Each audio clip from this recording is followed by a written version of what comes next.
Okay, good evening students.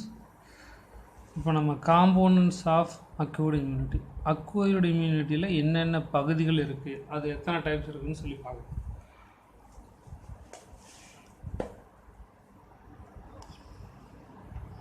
Acquired immunity have two types of components.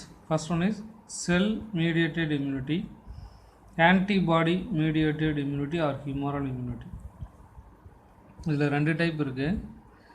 Sell mediated immunity அப்படின்னா செல் வந்து participate பண்ணால் அதுக்கு பேர் செல் மீடியேட்டட் இம்யூனிட்டி. ஆன்டிபாடி அப்படின்னு ஒன்று இருக்குது, அது நம்ம பாடியில் கிரியேட் ஆகும். அந்த ஆன்டிபாடி வந்து ஃபங்க்ஷன் ஆச்சுன்னா அதுக்கு பேர் ஆன்டிபாடி மீடியேட்டட் இம்யூனிட்டி அப்படின்னு சொல்லி பேர். இதுக்கு இன்னொரு பேர் ஹியூமரல் இம்யூனிட்டி, அது அப்புறமா பார்த்துக்கலாம். ஓகேங்களா? செல் வந்து நோய்க்கிருமிகளை தாக்கி அழித்தால் அதுக்கு பேர் செல் மீடியேட்டட் இம்யூனிட்டி. செல்லுக்கு பதிலாக ஆன்டிபாடி வந்து நோய்க்கிருமியை தாக்கி அளித்தால் அதுக்கு பேர் ஆன்டிபாடி மீடியேட்டட் இம்யூனிட்டி அப்படின்னு சொல்லி. ஓகேங்களா? First cell mediated immunity. Cell வந்து கிருமிகளை தாக்கி அழிக்கும், அதுக்கு பேர் செல் மீடியேட்டட் இம்யூனிட்டி. இந்த பேத்தோஜன்னா நோய்க்கிருமி. டெஸ்ட்ராய்டு பை செல்ஸ், நோய்க்கிருமிகள் செல்லால் அழிக்கப்பட்டால் without producing antibodies known as cell mediated immunity. இது ஒரு 2 மார்க்கில் கேட்பாங்க. செல் மீடியேட்டட் இம்யூனிட்டினா பேத்தோஜன்ஸ் நோய்க்கிருமிகள் வந்து செல்லால் அழிக்கப்பட்டால் அதுக்கு பேர் cell mediated immunity. Cell mediated immunity these brought by T cells. என்ன செல்ஸ் இப்படி ஃபங்க்ஷன் பண்ணால் டி செல்ஸு, மேக்ரோபேஜஸ் அப்படிங்கிற ஒரு செல்லு, நேச்சுரல் கில்லர் செல்ஸ் அப்படிங்கிற 3 செல் மட்டும்தான் அதில் ஃபங்க்ஷன் பண்ணும். Natural killer cells, macrophages cells, T cells, இந்த 3 செல்லும் தான் இந்த செல் மீடியேட்டட் இம்யூனிட்டியில் ஃபங்க்ஷன் பண்ணும்.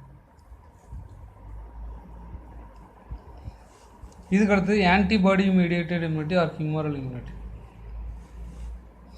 When the pathogens are destroyed by protection of antibodies is called as antibody mediated immunity or humoral immunity. செல் வந்து ஆன்டிபாடியால் கொல்லப்பட்டால் அதுக்கு பேர் antibody mediated immunity. These brought about by B cells. அதாவது இந்த ஆன்டிபாடி எங்கேருந்து உருவாகுதுன்னா பி செல்ஸ் அப்படின்னு ஒரு செல்ஸ் இருக்குது, அந்த செல்ஸ்லேருந்து அது உருவாகுது. There are brought by B cells with the help of antigen presenting cells and T helper cells. இதெல்லாம் இதுக்கு ஹெல்ப் பண்ணுவாங்க. T helper cells, antigen presenting cells, B cells.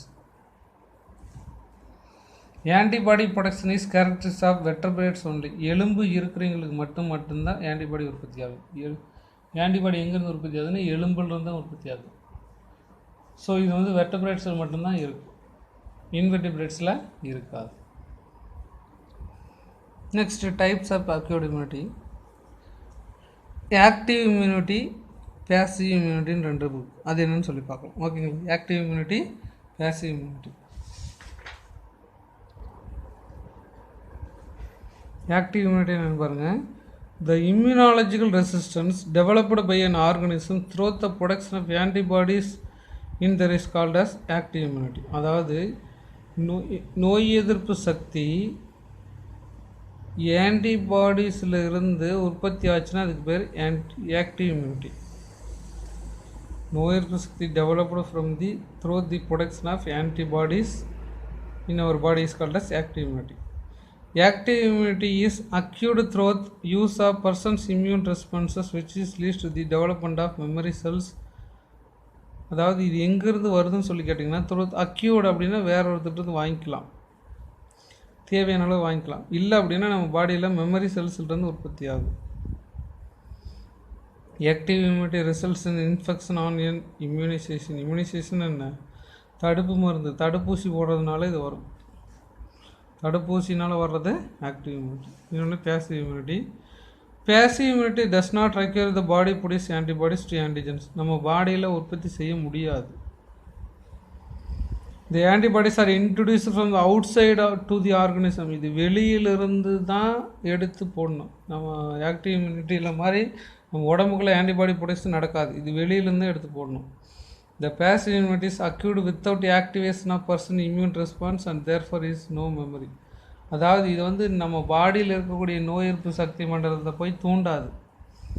அப்படி தூண்டுனா நம்ம அது ஆக்டிவ் இம்யூனிட்டி ஆயிரும். இது தூண்டாததுனால இது பேசிவ் இம்யூனிட்டி. இது நோய் எதிர்ப்பு சக்தியை தூண்டாததுனால இதுக்கு மெமரி கிடையாது. ஓகேங்களா? இதுக்கு மெமரி கிடையாது. இதுக்கு அடுத்தது இம்யூன் ரெஸ்பான்ஸ்னு ஒன்று இருக்குது. ஓகேங்களா? Primary immune response, secondary immune response இருக்குது, அதை பார்க்கலாம். இது ஒரு டூமர் நோட் பண்ணிங்க. ஹெமட்டோபொய்சிஸ் அப்படின்னா என்ன? எலும்பு மஞ்சையிலிருந்து ரத்தம் சம்மந்தப்பட்ட செல்கள் உற்பத்தி ஆகிறதுக்கு பேர் ஹெமட்டோபொய்சிஸ் அப்படின்னு சொல்லி பேர். The production of blood cells in the bone marrow is called as ஹெமட்டோபொய்சிஸ்.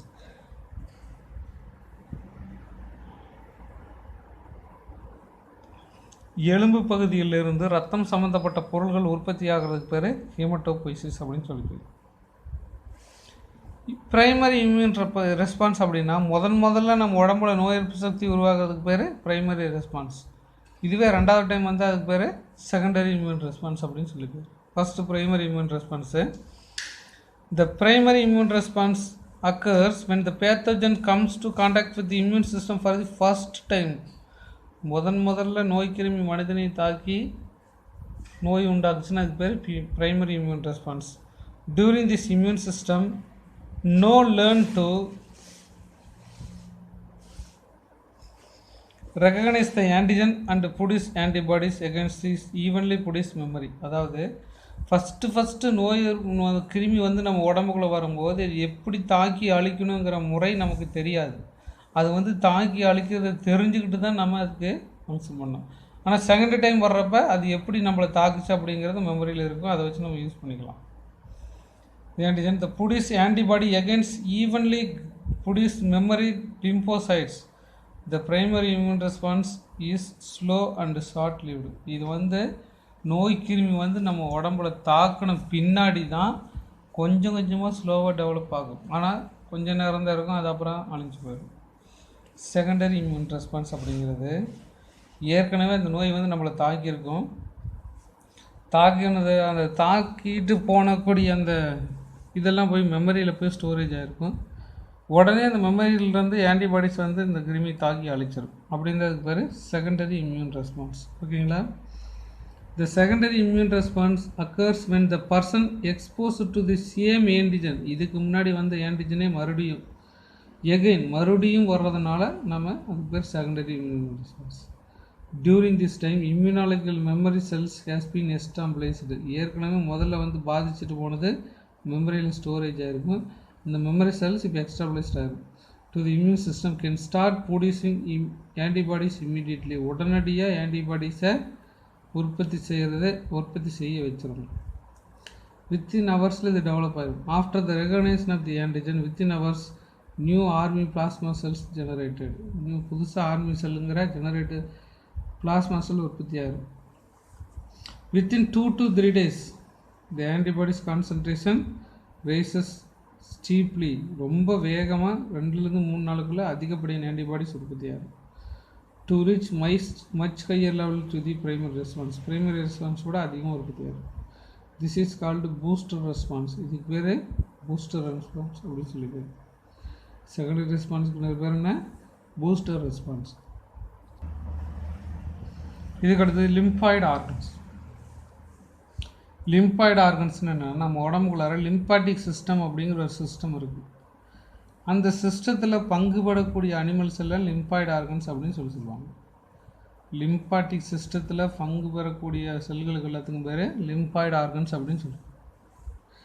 The immune system of the organism consists of several structural and functionally different organs and tissues. நம்முடைய நோய் எதிர்ப்பு சக்தி மண்டலம் பல வேறுபட்ட டிஃப்ரெண்டான ஆர்கன்ஸ் எல்லாம் உள்ளடக்கியது.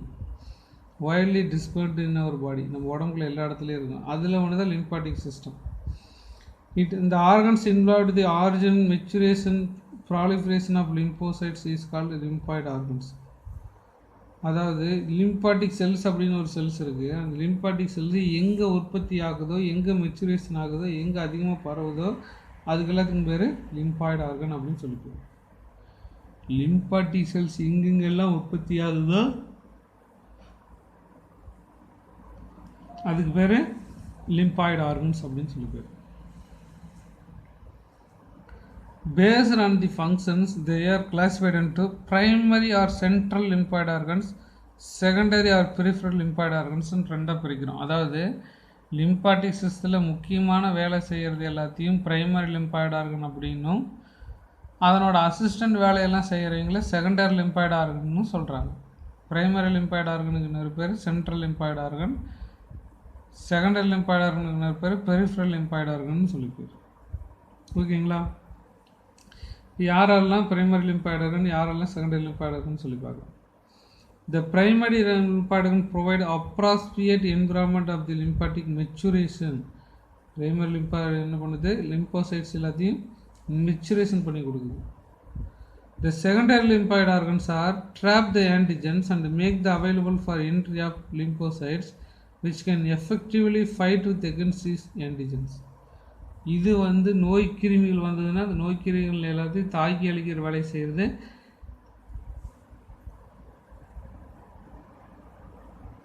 Secondary lymphoid organs. ஓகேங்களா? அது ப்ரொடக்ஷன் பண்ணுறது, மெச்சுரேஷன் பண்ணுறதெல்லாம் primary lymphoid organs. First primary lymphoid organs பார்க்கலாம். என்னென்னலாம் பிரைமரி லிம்பாய்டு ஆர்கன்ஸை நம்ம பாடியில் இருக்குது அப்படின்னா, அதாவது லிம்பாட்டிக் செல்ஸோட உற்பத்தி மெச்சுரேஷன் எங்கெங்கெல்லாம் நடக்குதோ அதுக்கு பேர் primary lymphoid organs.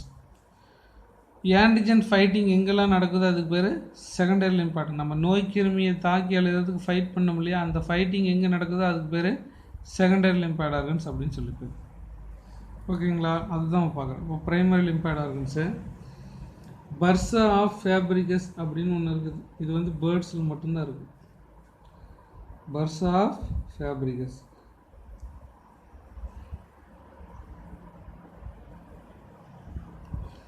In birds, bone marrow, thymus gland. இது thymus gland mammals constitutes primary lymphoid organs.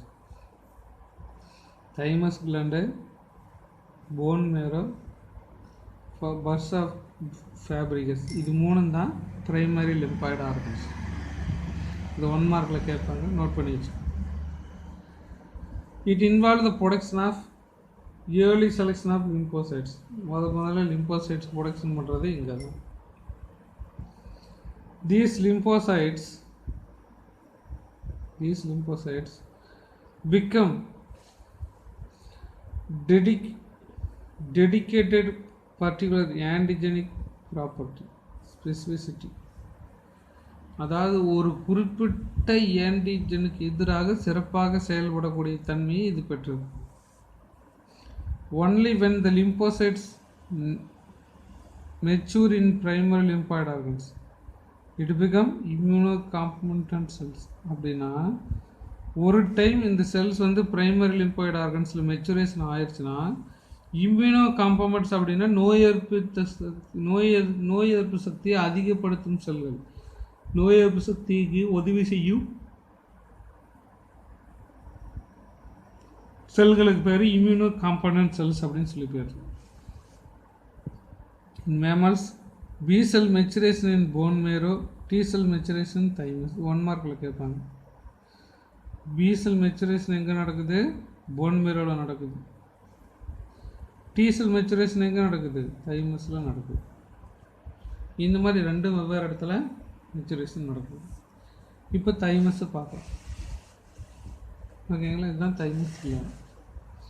தைமஸை வெட்டி பார்த்தா எப்படின்னு சொல்லி பார்க்கலாம். The thymus is a flat bilobed organ behind the sternum above the heart. இது ஹார்ட்டுக்கு மேலே ஸ்டெர்னம் அப்படிங்கிற எலும்பு கீழே இது ப்ரெசண்ட் ஆகிடும். ஹார்ட்டுக்கு மேலே ஸ்டெர்னம் அப்படிங்கிற எலும்புக்கு கீழே இது ப்ரெசண்ட் ஆகிடும். இது 2 லோப்ஸ். பைலோப்னா என்ன? பைனா 2, லோப்னா அடுக்கு, 2 பிரிவுகளாக இருக்கும். Each lobe of thymus contains numerous lobules separated from each other by the connective tissue is called septa. ஒவ்வொரு லோபும் சின்ன சின்ன நிறைய பகுதி பொருட்களாக பிரிக்கக்கூடியதாக இருக்கும். அதுக்கு பேர் செப்டா அப்படின்னு சொல்லி. இதுதாங்க தைமஸ் கிளாண்டு. ஹார்ட்டுக்கு மேலே ப்ரெசென்ட் ஆகிருக்கு. இதுதான் தைமஸ். 2 லோப்ஸாக இருக்குது. ஒவ்வொன்றும் தனித்தனி பிரிஞ்சிருக்கும். அதுக்கு பேர் செப்டா அப்படின்னு சொல்லி பேர். இந்த ரவுண்ட் ஷேப்பில் பிரிஞ்சிருக்கு பார்த்தீங்களா? அப்படி பிரிஞ்சிருக்கு. அப்படி பிரிஞ்சிருந்தால் பிரிக்கக்கூடிய சோறுக்கு பேர் செப்டா அப்படின்னு சொல்லி பேர். ஓகேங்களா? இப்போ நெக்ஸ்ட் பார்க்கலாம். It is differentiated into 2 components, outer cortex, inner medulla. அது எல்லாத்துக்கும் ஒன்று தான். Outer cortex, inner medulla. கார்டெக்ஸில் என்ன இருக்கும்? Densely packed immature T cells called thymocytes. Cortex பகுதியில் முதிர்ச்சி அடையாத டி செல்ஸ் எல்லாம் ப்ரெசென்ட் ஆகிருக்கும். when the inner components are medulla sparely populated with mature thymocytes. மெச்சூரான thymocytes எங்கே இருக்குது? மெடுல்லாவில் இருக்குது. இம்மெச்சூர் தைமோசைட்ஸ் எங்கே இருக்குது? கார்டெக்ஸில் இருக்குது. சரிங்களா? இது 1 மார்க்கில் கேட்பாங்க, பார்த்துக்கோங்க. தைமஸோட கார்டெக்ஸ் வெளிப்புற பகுதியில் இம்மெச்சூர் தைமோசைட்ஸ் ப்ரெசென்ட் ஆகிருக்கு. தைமஸோட நடுவில் இருக்கக்கூடிய மெடுல்லா பகுதியில் மெச்சூர்டு தைமோசைட்ஸ் ப்ரெசென்ட் ஆகும். One of the main secretion of the hormone is thymosin. Thymus secrete பண்ணக்கூடிய ஹார்மோனுக்கு பேர் தைமோசின் அப்படின்னு சொல்லி பேர். It stimulates the T cell to become mature immunocompetent. இது நேராக போய் டி செல்லில் தூண்டிவிட்டு இம்மெச்சூர் செல்ஸ் ஏர்லி இம்யூனோகாம்பனண்ட்டாக மாற்றுது. By early teens thymus became atrophy and replaced by adipose tissue. சின்ன வயசாக இருக்கும்போது இந்த தைமஸ் பர்ஃபெக்டாக வேலை செய்யும். thus the thymus is most effective during pre-adolescence periods. Neonatal pre-adolescence, அதாவது தைமஸ் எப்போ பெஸ்ட்டாக வேலை செய்யுன்னு சொல்லி கேட்டிங்கன்னா அடலோசன்ஸ் அப்படின்னா 8 வயசு 9 வயசு. நியோநாட்டல் குழந்தைங்க சமயத்துலேயும் 8 வயசு 9 வயசு ஆகும்போது தைமஸ் வந்து பெஸ்ட்டாக வேலை செய்யும். இதை 1 மார்க்கில் கேட்பாங்க. Thymus is most active during neonatal அல்லது ப்ரீ அடலோசன்ஸ் பீரியட்ஸ். இந்த டைமில் மட்டும்தான் தைமஸை ரொம்ப பெஸ்ட்டாக வேலை செய்யும். ஓகேங்களா? அடுத்தது நம்ம பார்க்க போகிறது போன் மேரோ. இப்போ நம்ம போன் மேரோ பார்க்கலாம். Phone marrow is a lymphoid tissue found within the spongious portion of bone. Phone மேரோ அப்படின்னா போனுக்கு நடுவில் இருக்கக்கூடிய பஞ்சு மாதிரி இருக்கக்கூடிய அந்த கொலன்னு இருக்கக்கூடிய இதுக்கு பேர் தான் போன் மேரோ அப்படின்னு சொல்லி பேர்.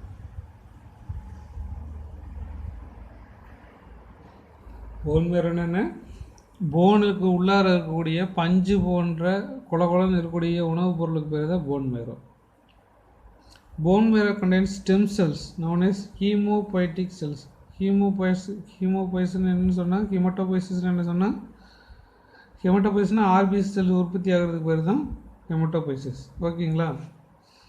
These cells have potential to multiply the cell division to either remaining stem cells or differentiate mature into different kinds of blood cells.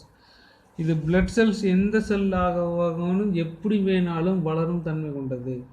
இது ஆர்பிசியாக வளரும், டபிள்யூபிசியாக வளரும், அப்புறம் பிளேட்லெட் செல்ஸாகவும் வளரும், எப்படி வேணாலும் வளரும். அந்த மாதிரி செல்ஸ் நம்முடைய போன் மேரோக்குள்ளே ப்ரெசென்ட் ஆகும். இதுவரை நம்ம படித்ததெல்லாம் பிரைமரி லிம்பாய்டு ஆர்கன்ஸ். இப்போ நம்ம பார்க்க போகிறது secondary lymphoid organs. Secondary R peripheral lymphoid organs. Antigen localized and that can be effectively exposed to the maturing lymphocytes. இதில் தான் மெச்சூரான டி செல்ஸ் இருக்கும். இங்கே தான் நோய் கிருமிகளை தாக்கி ஃபைட் பண்ணக்கூடிய இடமெல்லாம் இங்கே நடக்கும்.